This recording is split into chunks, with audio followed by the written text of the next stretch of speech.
తాకట్టులో ఉన్న బంగారాన్ని విడిపించి ఆ రోజున్న మార్కెట్ ధర కట్టి మిగిలిన డబ్బును మీకు అందిస్తుంది కొమ్మూరి గోల్డ్. నమస్తే, వెల్కమ్ టు అవర్ ఛానల్. భార్య ఎక్కువగా ఫోన్ మాట్లాడుతుంది అని అనుమానంతో విచక్షణ రహితంగా భార్యని అతి దారుణంగా కత్తితో పొడిచి మరి హత్య చేశాడు ఆ భర్త.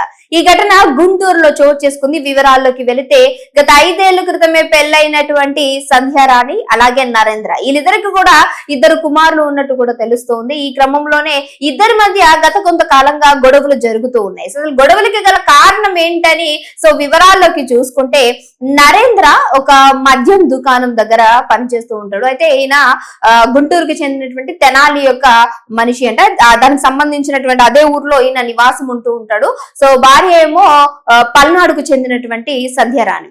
అయితే వీళ్ళిద్దరు కూడా తెనాలిలోనే ఉంటున్నట్టు తెలుస్తూ ఉంది. ఈ క్రమంలోనే మద్యం షాపు దగ్గరలో ఈయన పాన్ షాప్ ఒకటి పెట్టుకొని నడిపిస్తూ ఉన్నాడు. ఈ క్రమంలోనే ఆ షాపును చూస్తూ ఉండో లేదు అని అంటే అక్కడ ఉన్నటువంటి మనుషుల వల్లనో మాట్లాడుతూ ఉంటారు. కాబట్టి ఇదే క్రమంలో మద్యానికి బానిస అయిపోయినటువంటి నరేంద్ర, ఇదే క్రమంలో తరచుగా ఇంటికి డబ్బులు ఇస్తూ అంటే ఇంటి ఖర్చులకు చూసుకునేటువంటి నరేంద్ర గత కొంతకాలంగా ఇంటికి డబ్బులు ఇవ్వడమే మానేశాడు.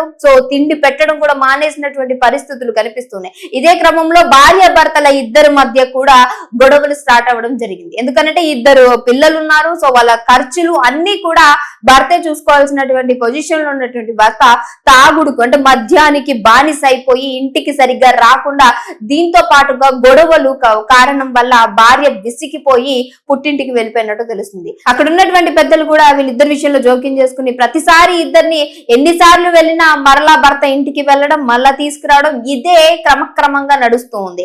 ఈ గ్రామంలోనే ఒకసారి భార్య ఇంకొకసారి కనుక నువ్వు తాగినట్లయితే ఇదే ప్రవర్తించినట్లయితే నేను ఖచ్చితంగా పుట్టింటికి వెళ్ళిపోతానంటూ కూడా చాలా సార్లు వార్నింగ్ ఇచ్చినట్టు కూడా తెలుస్తుంది.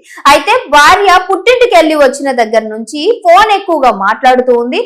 ఎవరితోనో అక్రమ సంబంధం పెట్టుకుంది అని చెప్పి అనుమానం ఏర్పడింది.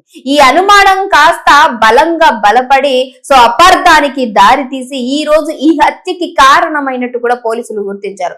ఇదే క్రమంలో భార్య ఆ రోజు ఏదైతే హత్య జరిగేటువంటి ముందు రోజు కూడా భర్త అదే విధంగా గొడవ పడి షాప్ కి వెళ్ళిపోయాడు. మరలా తిరిగి వచ్చి అక్కడ ఉన్నటువంటి ఏదైతే దగ్గర షాప్ లో ఒక పెద్ద పదునాటి కత్తిని పర్చేస్ చేసుకున్నాడు. అంటే కొనుగోలు చేసి దాన్ని తీసుకొని వచ్చి ఇంట్లో అంటే ఇది ఎప్పుడో ఒక 3-4 రోజుల క్రితమే కొనుక్కొని అంటే ఈయనకి ఆల్రెడీ ఆవిడని చంపేయాలి అని చెప్పి అంటే హత్యకి ముందుగానే ప్లాన్ వేసుకున్నాడు. ఇదే క్రమంలో ఇంట్లో మంచం కింద ఏదైతే కొనుగోలు చేసినటువంటి కత్తుందో దాన్ని దాచేసి ఆ రోజు కూడా భార్య ఫోన్ ఒకవేళ అంటే బిజీ వచ్చింది అని అంటే ఖచ్చితంగా నేను అనుకున్న ప్లాన్ ని ఇంప్లిమెంట్ చేయాలి అనుకున్నాడు.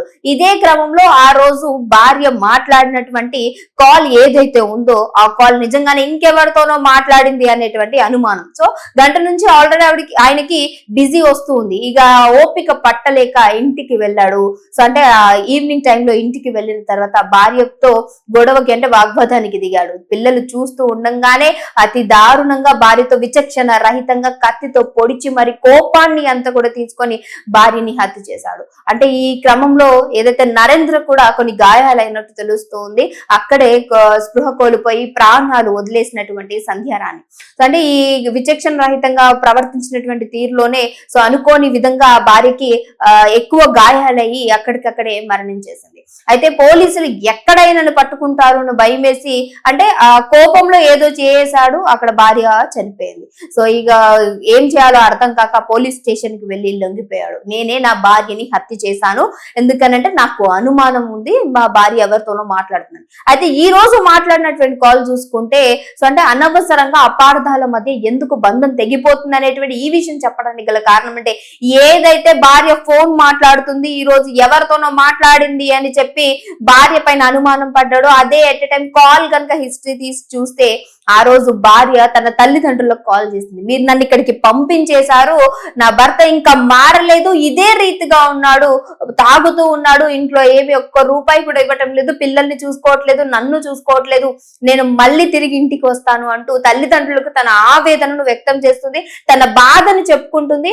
నాకెందుకో భయంగా ఉంది, నన్ను ఏమైనా చేస్తాడేమో అన్నటువంటి భయం. మరేమన్నా ఆయన తెచ్చినటువంటి ఆ పదునాటి ఆయుధాన్ని చూసిందంటే ఆ కత్తిని చూసిందా లేదా తెలియదు కానీ భార్య ఆల్రెడీ తల్లిదండ్రులకు ఇన్ఫర్మేషన్ ఇచ్చింది. నేను ఇక్కడ నుంచి వచ్చేస్తాను రండి మీరు అంటూ కూడా మాట్లాడటం జరిగింది. ఇదే క్రమంలో కాల్ హిస్టరీ తీసినప్పుడు తండ్రులతో మాట్లాడినటువంటి కాల్ హిస్టరీ అదే టైంలో నరేంద్ర కాల్ చేశాడు.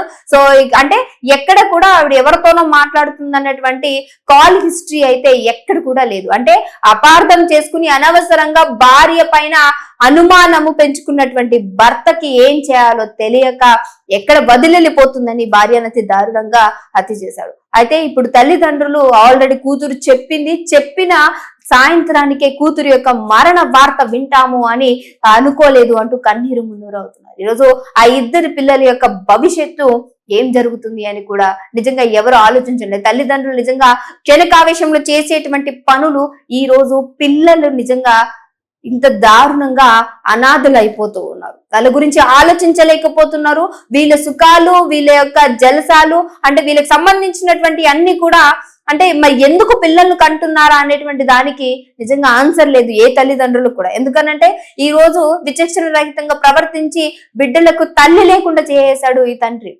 నిజంగా ఇలాంటి వాళ్ళు ఉన్నందుకు సిగ్గుపడాల్సినటువంటి విషయమే కనిపిస్తూ ఉంది. ఎందుకంటే ఎన్నో నిజంగా చాలా వరకు కూడా ఇలాంటి హత్యలు చూస్తూ ఉన్నా. అనుమానాలు ఒకవేళ నిజంగా అక్కడ ఉండుంటే కన్ఫర్మ్ అయ్యి ఉంటే నువ్వు డెఫినెట్ గా అదే పెద్దలను పిలిచి మాట్లాడి ఉండాల్సింది, నీకు అవసరం లేదు చెప్పు ఉండాల్సింది. అంతేకాని ఆ పిల్లలకి తల్లి లేకుండా అంటే అసలు అక్కడ ఎలాంటి తప్పు లేకుండా అనుమానం అనేది ఒకటి రేస్ అయ్యి దానికి అపార్థాలు పెంచుకొని ఈ రోజు భార్యని లేకుండా నువ్వు లైఫ్ లాంగ్ జైల్లో ఉంటూ ఆ ఇద్దరు పిల్లలను కూడా నిజంగా అనాథం చేసినటువంటి పరిస్థితి కనిపిస్తూ ఉంది. మరి గుంటూరు జిల్లాకి చెందినటువంటి తెనాలికి సంబంధించినటువంటి ఈ సంధ్య అలాగే నరేంద్ర బాబు యొక్క స్టోరీ నిజంగా ఒక ఉదాహరణగా తీసుకోవాల్సినటువంటి పరిస్థితి కనిపిస్తూ ఉంది. ఎందుకనంటే అపార్థాలు అనుమానాలు గనక వచ్చాయంటే ఒక్కసారి అనుమానం ఏర్పడిందంటే డెఫినెట్ గా కాపురం చెల్లా చెదురైపోతుంది అనుకోవడానికి ఇది ఒక పెద్ద ఎగ్జాంపుల్. మరి ఇద్దరు విషయంలో నిజంగానే తప్పెవరిది అని అంటారు?